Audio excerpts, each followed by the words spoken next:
Hello guys, welcome back to Jaxel, and today we are going to be doing a review of my experience from Boston Logan Airport to Toronto City Airport on Porter Airlines. Let's get into it.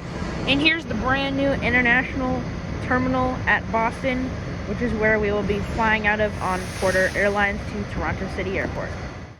As a New Englander, I had to get the signature Dunkin', as all New Englanders love Dunkin'.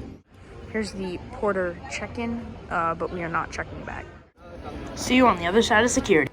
Here we are outside security, and I decided to, before our plane arrives, do a little bit of plane spotting, and I found this Korean Air 777-300ER here.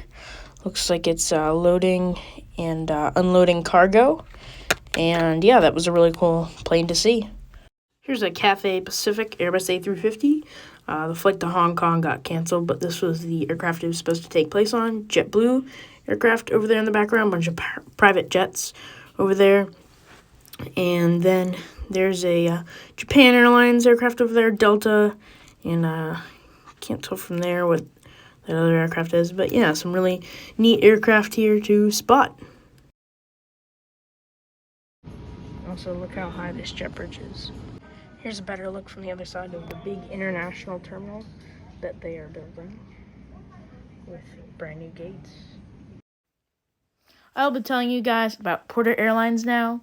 If you would not like to listen to this section about their operations and general overview, skip to the time on screen now. Porter Airlines is an airline based out of Toronto City Airport. They also have focus cities or hubs in Ottawa and Halifax. However, Porter only flies to the U.S. from Toronto. They operate de Havilland -8 400s exclusively. Porter has 29 of these aircraft. This is a modern turboprop aircraft that is one of the quieter and more efficient turboprop aircraft on the market. This is also the biggest plane that can be operated out of Toronto City Airport, or one of the biggest. This is because of the size of the runway. Also, similar capacity jet aircraft have 30% more emissions. The average fleet age is 12.5 years. In the U.S., Porter flies from Toronto City Airport to Chicago, Boston, Washington, D.C., and New York year-round, and flies to Myrtle Beach seasonally. The furthest destination west is Thunder Bay. Porter has 11 full-time routes out of Toronto to other places in Canada. They also have 2 seasonal routes out of Toronto, which are to Muskoka and Mount Tremblant. Out of Ottawa, they go to Halifax, Moncton, Fredericton, and of course Toronto. From Halifax, they fly to Ottawa, Toronto, Montreal, St. John's, Newfoundland, and seasonally to Stephenville.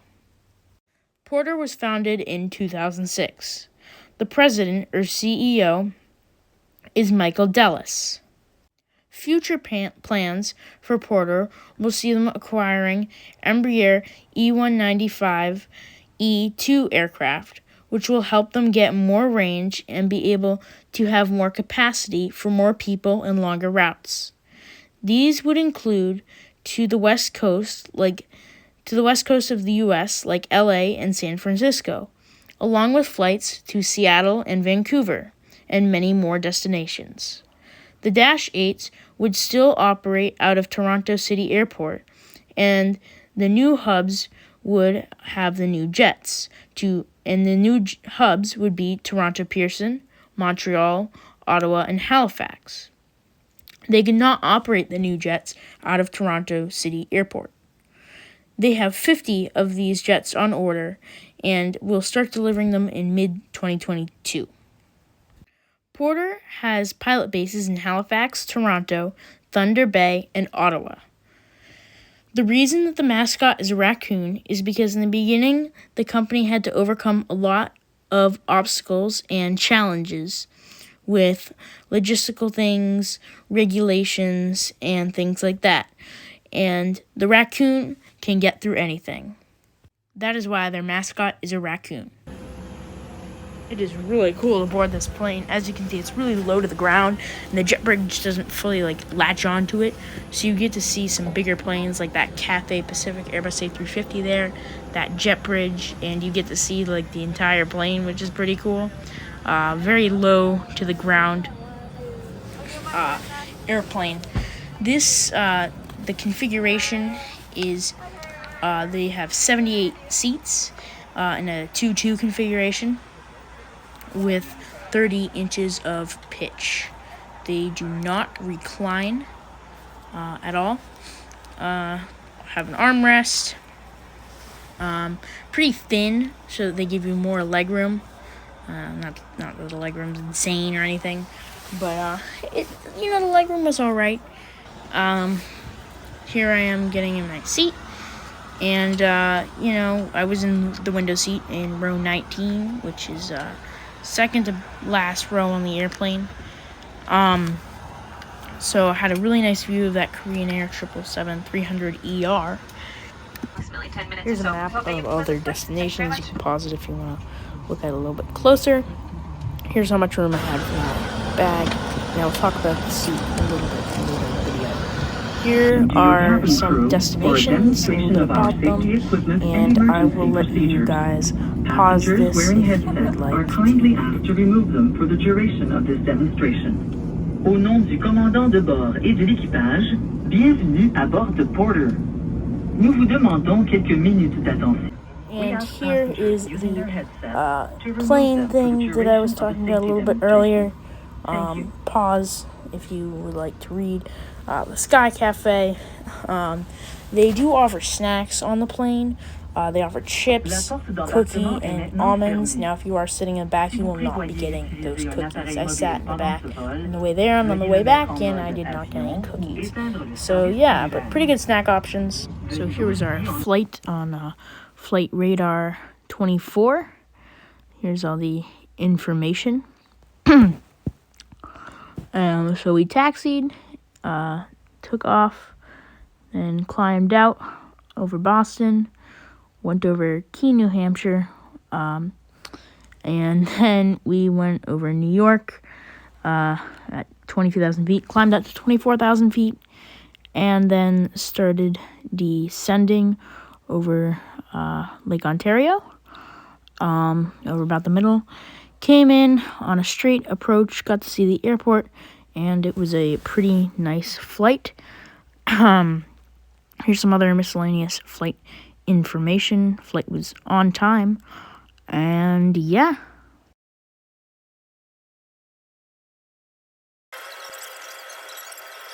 Here we are on taxi.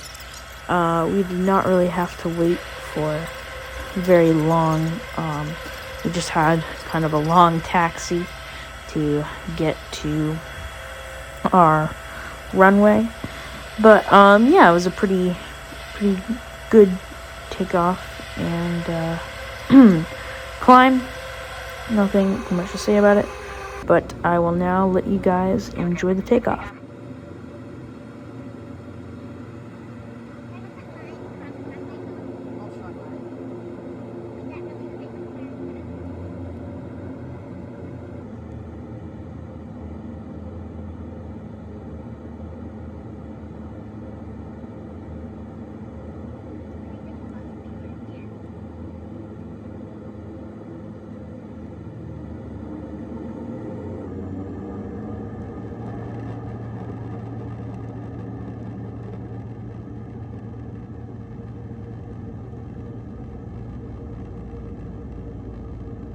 Also, once you get in the air, they come by with a drink service with soft beverages and hot beverages and a few alcoholic beverages, along with some snacks. One thing to note is, even though this is a quieter one of the turboprop aircraft are still pretty loud, so it was a pretty loud flight, but not too bad.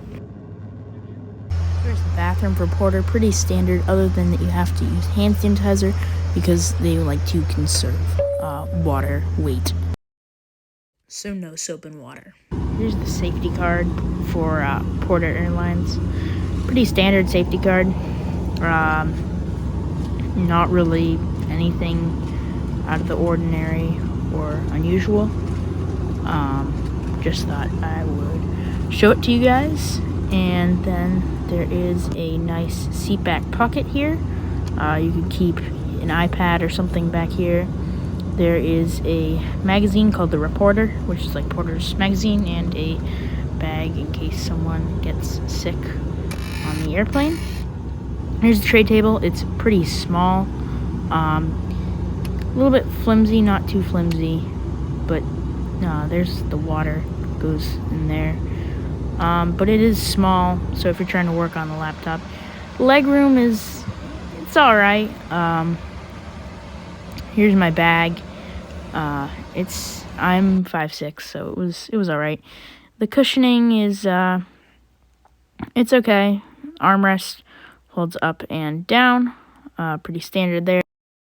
The flight attendant very nicely let me switch seats for approach, as this was going to be our approach, and I knew that, and I wanted to see the city.